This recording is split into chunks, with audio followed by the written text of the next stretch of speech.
সুপ্রভাত বন্ধুরা, সবাই তোমরা কেমন আছো? আশা করছি তোমরা সবাই খুব ভালো আছো এবং সুস্থ আছো। আমার শরীরটা একদমই ভালো নেই, আমি একদমই ভালো নেই। তোমাদের সবার সুস্থতা কামনা করে আমার আরও একটা নতুন ব্লগ শুরু করছি। আজকে হলো শুক্রবার এবং এখন বাজে সকাল 7:30টার মতো। তো সকালে উঠে দেখো বিছানা টিছানা গোছাচ্ছি।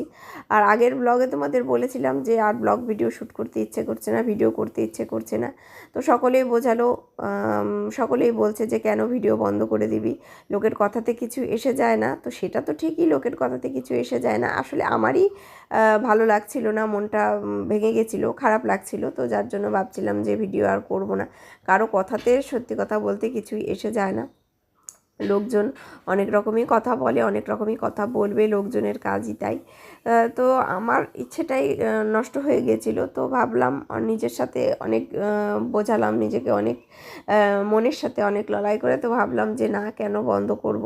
তো আমার যেটা ভালো লাগা দিয়ে কাজটা শুরু করেছি, তো সেই কাজটা আমি করব। তো যার জন্য দেখো সকাল থেকে আবার নতুন একটা ব্লগ ভিডিও শুরু করে দিয়েছি। তো আমি এখন ব্যাগটা গোছাচ্ছি, কারণ আজকে আমি যাব মায়ের ওইখানটায়। তো এই ব্যাগটাই আমি সামনে রাখি সব সময়। আমি এদিকে ওদিকে যাওয়া আমার লেগেই থাকে, দেখতেই পাও তোমরা, হয় মায়ের বাড়ি নয় দিদির বাড়ি। তো যার জন্য এই একটা ব্যাগই না আমি সামনে রাখি। সব ব্যাগ সামনে রাখলে ধুলো পড়ে যায়, তো যার জন্য এই একটা ব্যাগ সামনে রাখি। তো ওটাতেই সব জামা কাপড় ঢুকিয়ে নিলাম। আর আমার শরীরটা যেহেতু খারাপ, আর হাজব্যান্ড কয়েকদিন খুব ব্যস্ত থাকবে, তো বললো যে আমি তোমাকে একদম সময় দিতে পারবো না, তোমার শরীর খারাপ, তো যার জন্য তুমি কয়েকদিন মায়ের ওখানটা গিয়ে থাকো। তো যার জন্য আমি মায়ের ওখানটা আজকে যাব। তো হাজব্যান্ড এখন যাচ্ছে মালদা টেটের সার্টিফিকেট আনতে। তো সরকার থেকে তো বলে দিয়েছে সবাইকে টেটের সার্টিফিকেট তুলতে হবে। তো যার জন্য হাজব্যান্ড টেটের সার্টিফিকেট তুলতে যাচ্ছে। আর আজকে 8টার আগেই আমি ভাত বসিয়ে দিয়েছিলাম, এখন 8:15 মতো বাজে। তো ওকে খেতে দিয়েছি, ও খেয়েই বেরিয়ে পড়বে। জানলাম ইতিহাস ঘেটে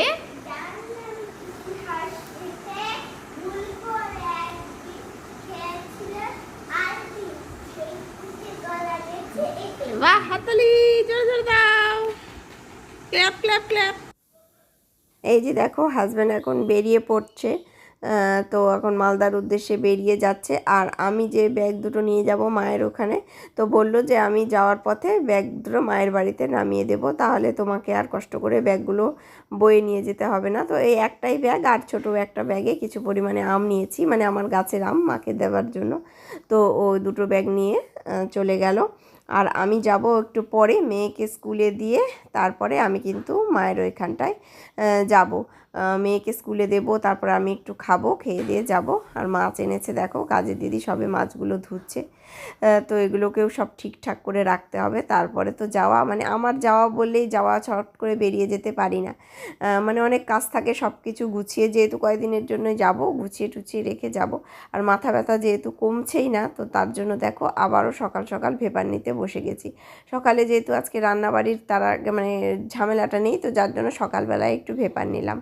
তো এদিকে মিষ্টি কুমড়ো ভাজছি, আর বেগুন ভেজে নিয়েছি। আর এই দেখো 2 রকম মাছ এনেছে। এই কাতলা মাছটা মায়ের জন্য, আর এই পুঁটিটা আমার জন্যই এনেছে। তো কাতলা মাছটা মায়ের ওইখানটা নিয়ে যাব, আর পুঁটি মাছটাকে আমি ফ্রিজে ঢুকিয়ে নিলাম। আর 1 পিস কাতলা মাছ ভেজে নিয়েছি আমি, খাবো সকালবেলা ভাত, তো তার জন্য। আর মেয়ে তো মাছ খায় না, মেয়ের জন্য ডিম সেদ্ধ রয়েছে। তো এখন ওকে স্কুলের জন্য রেডি করে দিচ্ছি, খাইয়ে দিয়েছি, খাইয়ে দিয়ে ওকে স্কুলের জন্য এখন রেডি করে দিচ্ছি দেখো। আর দেখো 1 সেকেন্ড চুপ থাকে না, ড্রেসটা পরাচ্ছি তাও দেখো ও সমানে নেচে যাচ্ছে, দেখছো কীরকম করে।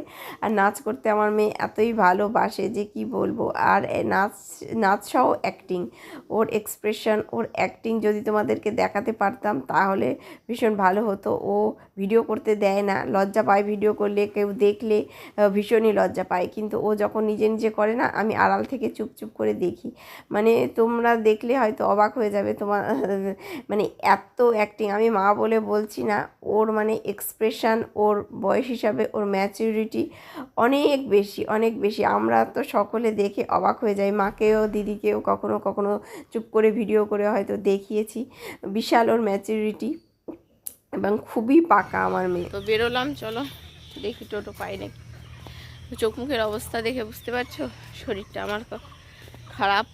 এমনিতেই মুখ ছোট, আরও মুখ ছোট হয়ে গেছে। 3 দিন ধরে কন্টিনিউ মাথার যন্ত্রণা, কমছেই না। তাই নিয়েই তো সমস্ত কাজকর্ম করে যাচ্ছি। আর কি করব বলো, করতে তো হবে। চলো যাই, মেয়েকে দিয়ে আসি। বাপরে পুরো ঘেমে গেলাম, মেয়েকে দিয়ে আসলাম, এখন নিশ্চিন্ত। এখন একটু রেস্ট নিই, রেস্ট নেওয়ারও সময় নেই, রেস্ট কি নেবো বলছি। তো মায়ের ওখানটা যেতে হবে। মাছটা হাজব্যান্ড কিনেছে, ওটা মায়ের জন্য, তো ওটা রান্না করবে মা, আমাকে আমি নিয়ে যাব। তো যেতে হবে, একটু ভাত খাবো, খেয়ে দিয়ে আমিও মায়ের ওখানটা চলে যাব। হাঁপিয়ে গেছি একদম।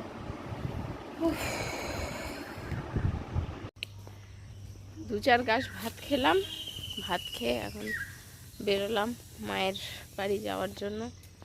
তো পাড়ার মধ্যে দিয়ে যাব না টোটো করে যাব বুঝতেও পারছি না, হেঁটে যেতে ইচ্ছে করছে না।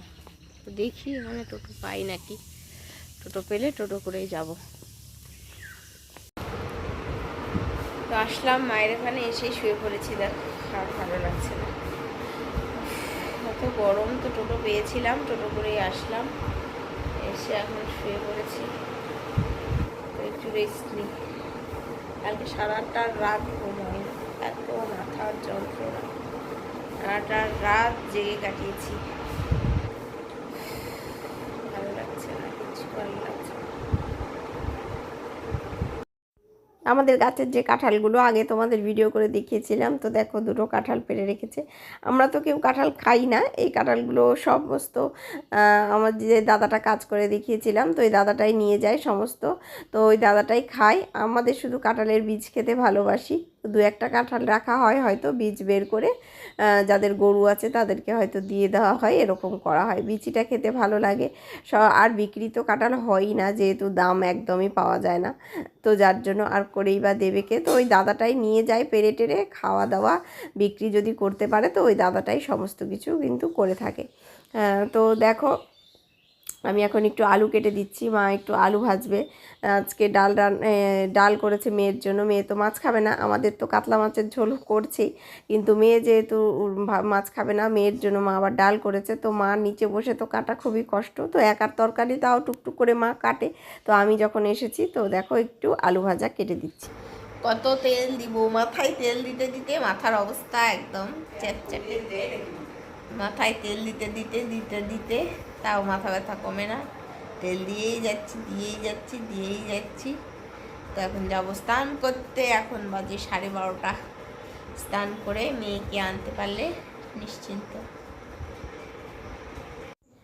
তো মা দেখো, এই দেখো আলুগুলো এইভাবে লম্বা লম্বা করে কেটে দিয়েছি। তো মা নতুনত্ব একটা স্টাইলে নাকি ইউটিউবে দেখেছে আলু ভাজা, তো মা ওইভাবে ভাজবে। তো লবণ হলুদ মাখিয়ে রেখে দিল, তো আলুর জলটা বেরিয়ে গেলে তারপরে তোমার কর্নফ্লাওয়ার না ময়দা কিসে যেন কোট করে তারপরে আলুগুলো ভাজবে। দেখো কিছু পরিমাণে ভেজেছে, মানে ট্রাই করার জন্য। তো অনেকটা ফ্রেঞ্চ ফ্রাইয়ের মতো হয়েছে খেতে, খেতে কিন্তু বেশ ভালোই লাগছে। তো আমি যেহেতু এখন মেয়েকে আনতে যাব, তো মাকে বললাম আমাকে ভাত দিয়ে দাও। তো আমি এখন খাওয়া দাওয়া করে যাব কিন্তু মেয়েকে আনতে। বাপরে বাপরে বাপ, বাইরে বেরোলে এত গরম লাগছে। মেয়েকে নিয়ে আসলাম, ও আর আইসক্রিম কিনলো, দিদার জন্য একটা আর ওর জন্য একটা আইসক্রিম, আর এই যে কিনলাম দেখ তেল, এটা কি তেল বলো তো, নবরত্ন, নবরত্ন অয়েল নিলাম। প্রচুর মাথা ব্যথা, মাথা ব্যথা যদি কমে তো মা বললো যে একটা নবরত্ন তেল নিয়ে আয়, তো যার জন্য নবরত্ন তেল নিয়ে আসলাম। নবরত্ন তো দেখা যাক এটা লাগাবো, মাথা ব্যথা কমে কিনা। ও এত গরম আর ভালো লাগছে না। তো মেয়ে এদিকে খেতে বসেছে, স্নান টান করিয়ে দিলাম, ও আমি খেয়ে গিয়েছিলাম, তো মা আর মেয়ে এখন খাচ্ছে।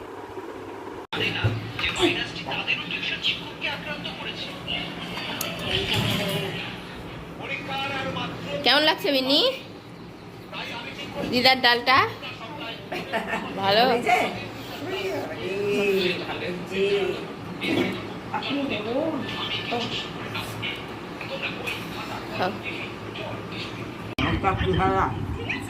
এই যে আমাদের চাখর বুড়ি আবার মুখ বেকায়, চায়ের নেশাওয়ালা বুড়ি, কারো নেশা না উঠলে ওর নেশা উঠে গেছে, চায়ের নেশা, চায়ের নেশা। আমাকে দেখতে দেখো, একদম পাগলিগুলোর মতো লাগছে, মনে হচ্ছে আমি একটা পাগলি। ঠান্ডা লাগছে, সবার এত গরম লাগছে, কিন্তু আমার লাগছে ঠান্ডা। তো ফ্যান না চালিয়ে আমি আলাদা ঘরের মধ্যে এসে শুয়ে আছি, মেয়ে এবং মা আছে ওই ঘরে। তো কপালটা একটু একটু গরম, যার জন্য ঠান্ডা ঠান্ডা লাগছে। তো দেখো, মায়ের বাড়িতে আসলে আর আমি কি ভিডিও করব বলো, সারাক্ষণ আমার এই কাজ। এই যে বিছানার মধ্যে ল্যাদ খাওয়া, একবার ওই ঘরে গিয়ে শুচ্ছি, একবার এই ঘরে এইভাবে এসে শুচ্ছি। তো কি আর ভিডিও, এটার আর কি ভিডিও দেবো বলো?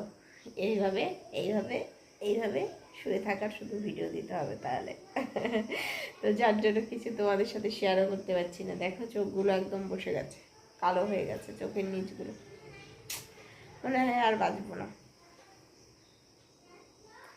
এত অসুখ কারো হয় বলো? সবাই শুনতে শুনতে বিরক্ত হয়ে যাবে, ভাবে যে তুমি সেই সারাদিন অসুস্থই থাকো।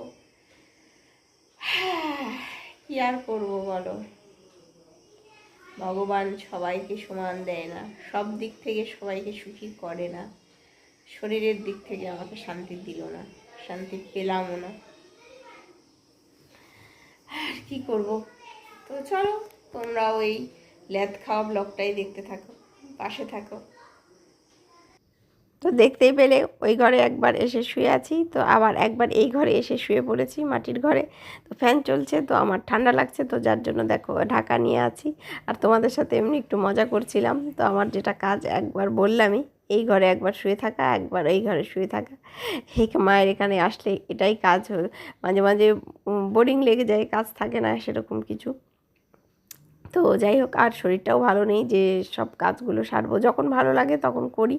তো আমি আগে ডিনার করে নিয়েছি রাত্রেবেলা, করে নিয়ে দেখো আমি আগে বিছানাটা করে নিচ্ছি। মা এবং মেয়ে এখনও খায়নি। তো মা আগে আমাকেই দিয়ে দিল, বললো যে তোর শরীর খারাপ, তুই আগে খাওয়া দাওয়া করে নে। তো বিছানাটা আমি রেডি করে রাখলাম শোয়ার জন্য।